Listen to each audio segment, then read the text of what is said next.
बिस्मिल्लाहिर्रहमानिर्रहीम। हम पढ़ रहे थे chapter number 12 second year physics.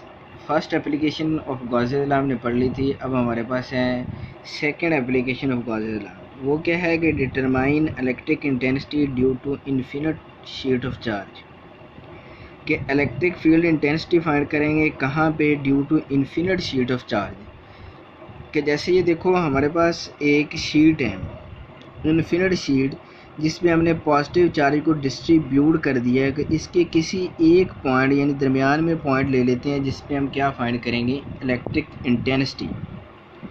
तो consider a plane sheet of infinite positive charge are distributed uniformly, कि हमने एक प्लेन शीट ले ली जिस पे पॉजिटिव चार्ज को डिस्ट्रीब्यूट कर दिया यूनिफॉर्मली, एक तरतीब से पॉजिटिव चार्ज को क्या कर दिया, डिस्ट्रीब्यूट कर दिया। ये देखो आपके सामने है, sigma is the uniform surface charge density. Sigma हमारे पास क्या होता है कि charge per unit area is called surface charge density.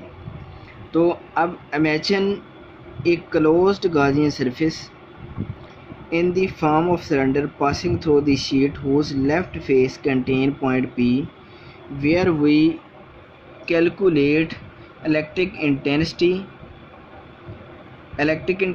and vector area are parallel to each other। अब ये देखो यहाँ पे कह रहे हैं कि हमें imagine a closed Gaussian surface in the form of cylinder, कि यहाँ पे अगर हमने इलेक्ट्रिक इंटेंसिटी फाइंड करनी है तो ये देखो यहाँ पे हमारे पास एक रुख है, अगर इस तरह होता तो उसका ये रुख भी हमारे पास होता है, दूसरा रुख भी।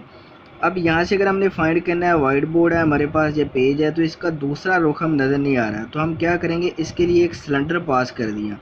सिलेंडर क्यों पास किया है कि ये वाला जो हमारे पास पॉइंट है यहाँ पे इलेक्ट्रिक इंटेंसिटी फाइंड करनी है, इसका ये समझ लो कि ये बैकवर्ड पीछे वाला ही साइड है, ये इसकी क्या है, आगे वाली साइड है, इसलिए इसमें से एक सिलेंडर पास कर दिया।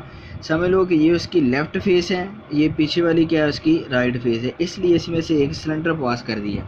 जैसे ये देखो हमारे पास ये एक पॉइंट है, इसका अगर हम इस तरह हो तो इसका ये एक पॉइंट फाइंड करना है, लेफ़्ट फेस समझ लो, और ये हमारे पास क्या होगा, इसका राइट फेस। लेकिन हमें ये पीछे से नज़र नहीं आएगा, तो इसलिए हमने क्या किया, यहाँ से एक सिलेंडर पास कर दिया जिसका ये वाला लेफ़्ट फेस, ये वाला हमारे पास राइट फेस। यहाँ पे हमारे पास इलेक्ट्रिक इंटेंसिटी ई और इसका वेक्टर एरिया ए हमारे पास है, इसलिए इसको इसमें से एक सिलेंडर पास कर दिया। तो फिर वो कह रहा है कि ये वेक्टर एरिया ए और इंटेंसिटी हमारे पास क्या है, पैरेलल टू ईच अदर, इसलिए हमारे पास then according to definition of flux left face. अब हम सबसे पहले हम लेफ़्ट फेस इसका फ्लक्स पहले फाइंड कर लेते हैं। तो हमारे पास फ्लक्स का फार्मूला क्या होता है, ई डॉट ए, जब डॉट को ख़त्म करते हैं तो क्या आता है, कॉस थीटा, ये एक दूसरे के पैरेलल हैं तो थीटा की वैल्यू क्या होगी, 0, तो कॉस 0 हमारे पास 1। तो फ्लक्स लेफ़्ट फेस जो हमारे पास है ये वाला, समझ लो कि ये वाला अगर इसकी बैक साइड हम राइट फेस ले लेते हैं तो उसका क्या आता है, ई ए। आगे फ्लक्स थ्रो राइट फेस, अब राइट फेस का हम फाइंड कर लेते हैं, तो ये हमारे पास क्या आता है, यही फ्लक्स 2 इसका नाम दे देते हैं, E dot A, E A cos theta, theta की वैल्यू 0, तो यहाँ पे हमारे पास फ्लक्स 2 क्या आता है, ई ए। दोनों का ए आएगा क्योंकि हमारे पास जैसे ही ये वाली साइड है राइट फेस है वैसे ही लेफ़्ट फेस है, मतलब बिल्कुल सेम, जैसे आगे की तरफ है वैसे ही पीछे की तरफ है ये, इसलिए इनका एरिया भी सेम होगा, इंटेंसिटी भी सेम होगी, तो यहाँ पे फ्लक्स की वैल्यू भी हमारे पास इसलिए सेम आई है। अब टोटल फ्लक्स हमने फाइंड करना है, तो वो कैसे फाइंड करेंगे, इसका जो हमने फ्लक्स फाइंड किया है इसका राइट का लेफ़्ट का दोनों को ऐड कर देंगे, तो टोटल फ्लक्स हमारे पास क्या आएगा, फ़ाई1 प्लस फ़ाई2। तो ये हमारे पास दोनों को ऐड कर दिया, फ्लक्स फ़ाई1 की वैल्यू ई ए, फ़ाई2 की वैल्यू भी ई ए, तो दोनों का 2 ई ए हमारे पास आ जाता है।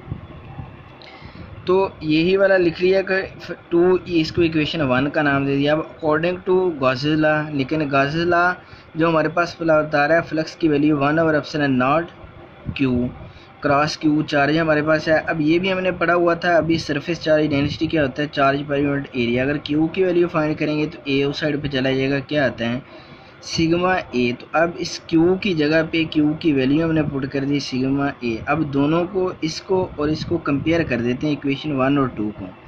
जब इन दोनों को कंपेयरिंग 1 और 2 करते हैं तो ये हमारे पास क्या आता है, 2 ई ए इज इक्वल टू ये वाला 1/एप्सिलॉन सिग्मा ए, तो ए से ए कैंसिल, 2 मल्टीप्लाई हो रहा है यहाँ पे डिवाइड, तो ये हमारे पास इंटेंसिटी जो हमने फाइंड करनी थी इसका सिग्मा ओवर 2 ये हमारे पास थी second application of Gauss's law. Okay, अल्लाह हाफिज़।